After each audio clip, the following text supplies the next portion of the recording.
2021-এর শেষে বা 22-এর শুরু, আমার মনে নাই। সেই সময় আমার একটা পেজ ছিল, রাহাত শান্তনু জনতার গবিয়াল।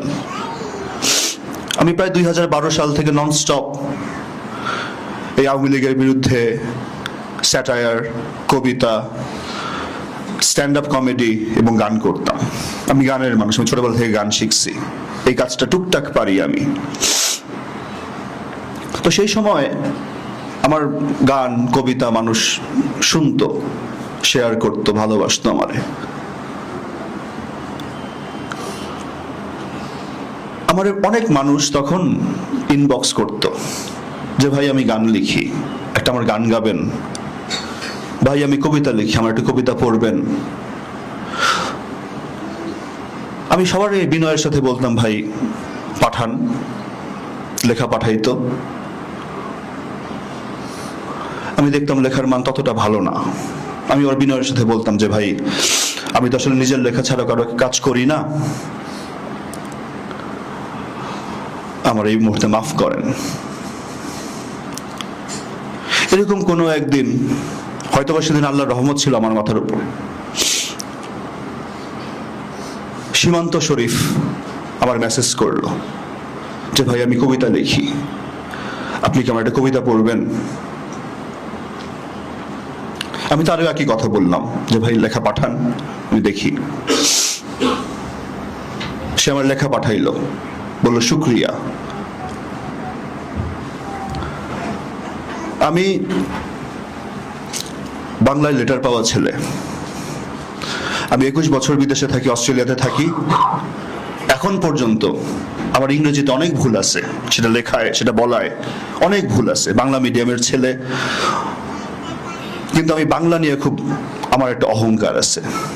আমি ইন্টারেও বাংলা লেটার পাইছি।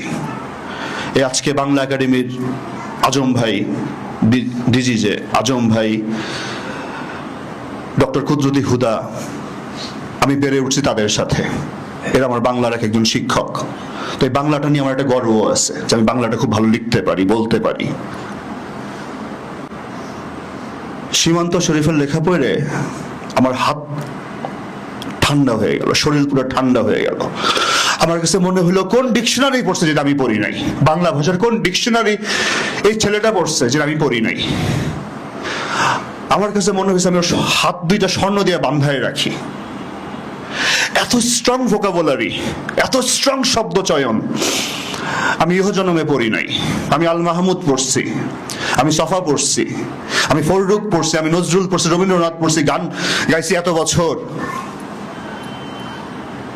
ওই সীমান্ত শরীফের লেখা পড়ে আমার মনে হয়েছে যে আমি বাংলা পারি না, বাংলাটা আমি এখনো শেখায় অনেক কমতি আছে, আমার খামতি আছে অনেক। আমি ওর সাথে সাথে ফোন দিলাম। আমি ফোন দিয়ে বললাম ভাই আপনি এটা কি লিখছেন, আমি আপনার কবিতা পড়বো। কি যে শিশুর মতো সারল্য ছিল আমার শরীফের। ওর সারল্য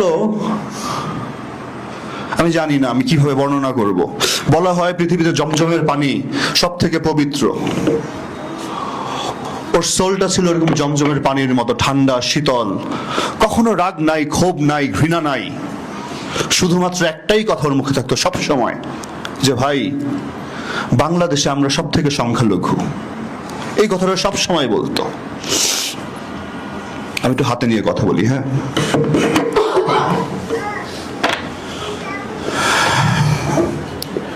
এই শুরু আমার শরীফের সাথে আমার পরিচয়। ওই যে বললাম 5ই আগস্টের আগে হাদিস ছিল না, হাদিস ছিল না, ছিল আমার শরীফ। আমার বয়স কম না, আমি 40 পেরোছি বেশ আগেই। হাদি দেখতে ছোটখাটো, মায়া মায়া মুখ, মায়া মায়া হাসি, সবসময় বিনয়, সবসময় অবনত মস্তক। আমি ওরে আমার ছোট ভাই, অনেক সময় সন্তানের মতো ট্রিট করতাম।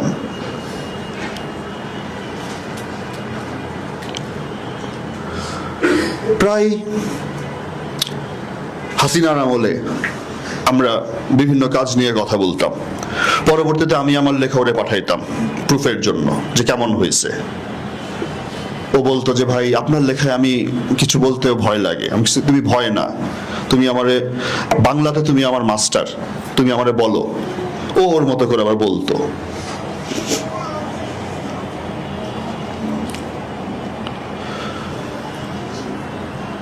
দুই 2022-এ যখন ডিসেম্বর মাসে একটা বড় সমাবেশ হয়েছিল বিএনপির, প্রথমে বলছিল পল্টনে হবে, পরবর্তীতে সেখানে তারা অ্যাপ্রুভাল পায় নাই, সেটা পরে যে হলো গোলাপবাগে। আমারে বলল যে ভাই দোয়া কইরেন। তো অনুষ্ঠানটা ছিল 10 তারিখ, if I am not wrong. 7 তারিখের দিক থেকে পল্টনে ভীষণ একটা সরকার, অবৈধ সরকার আক্রমণ শুরু করলো। সেই সময় বিএনপির ছেলেপেলারা আমার বলতো যে ভাই জীবনে অনেক টিয়ার গ্যাস খাইছি, কিন্তু এইটা কোন দেশের টিয়ার গ্যাস বুঝতেছি না, মনে হয় মারা যাবো দম আটকায়। তো আমি হাদি যখন আমার বললো যে ও যাবে, তো আমি বললাম যে সাবধানে, যে তোমার সাথে কি ছেলে পেলে যাবে? বললো না ভাই আমি আমার বউরি নিয়ে যাব। সেই প্রথম আমি জানলাম ও বিবাহিত, এটাকে আমি জানতাম না ও বিবাহিত। তুমি বিবাহিত, তোমার বয়স কত? ও হাসে, তুমি আমার স্টুডেন্ট না? বলে না ভাই আমি একটু ফ্যাকাল্টি। আমি না আবার আকাশ থেকে পড়লাম, আমি যদি কোনো ইউনিভার্সিটির ফ্যাকাল্টি হইতাম বা সাইফুরসে যদি আমি 10-12 বছর পড়াইতাম, আমি ডাইকে ডেকে মানুষকে কইতাম যে আমি ফ্যাকাল্টি, আমার সম্মান কর, সালাম কর।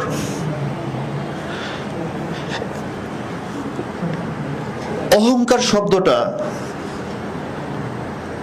আমি কখনো হাদির মধ্যে দেখি নাই। মানে ও এত মানে বিনয়ের সাথে ওর অ্যাচিভমেন্ট বলতেই চাইতো না, বা মুখ ফসকা যদি জিজ্ঞেসের কারণে বলা হইতো, বলতে হইতো, তখন বুঝাইতো যে আসলে এটা যোগ্য না।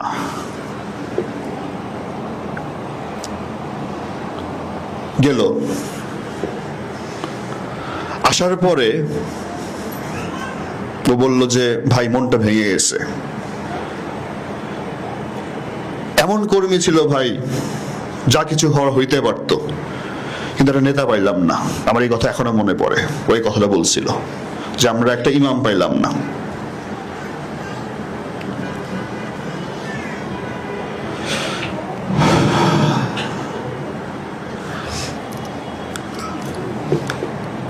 আমি 23-এর শুরুর পর থেকে আমি অনেকটাই এই কথাটা বলতাম যে যেহেতু কিছু হচ্ছে না, তোমার প্রতি তোমার বাবা মার হক আছে। এটা সবাই, আমার যাদের সাথে অ্যাক্টিভিজমে বা পলিটিক্সে পরিচয় ছিল, আমি সবাই এই কথাটা বলতাম, ছেলেদের মেয়েদের, যে তোমার প্রতি বাবা মার হক আছে। যারা ম্যারিড, স্ত্রীর হক আছে। যাদের সন্তান আছে, তাদের সন্তানের হক আছে। যারা, যে মেয়েরা রাজনীতি করে, তাদের স্বামীর হক আছে, সন্তানদের হক আছে। হক মাইরো না। আমি তখন হাদিরে বললাম যে তুমি এরকম একাডেমিক, তুমি তাহলে বিদেশে চলে আসো। আমার এখনো মানে আমার মেমোরি খারাপ না, আমার মেমোরি মোটামুটি ভালো, আমি সবকিছু মনে রাখি। মানুষ, ও আমার বলছে হাই ভাই আপনি এটা কি বলতেছেন, একদম এই সুরে। কয় ভাই জীবনে অনেক চান্স ছিল, এই জমিন ছেড়ে যেতে পারবো না ভাই।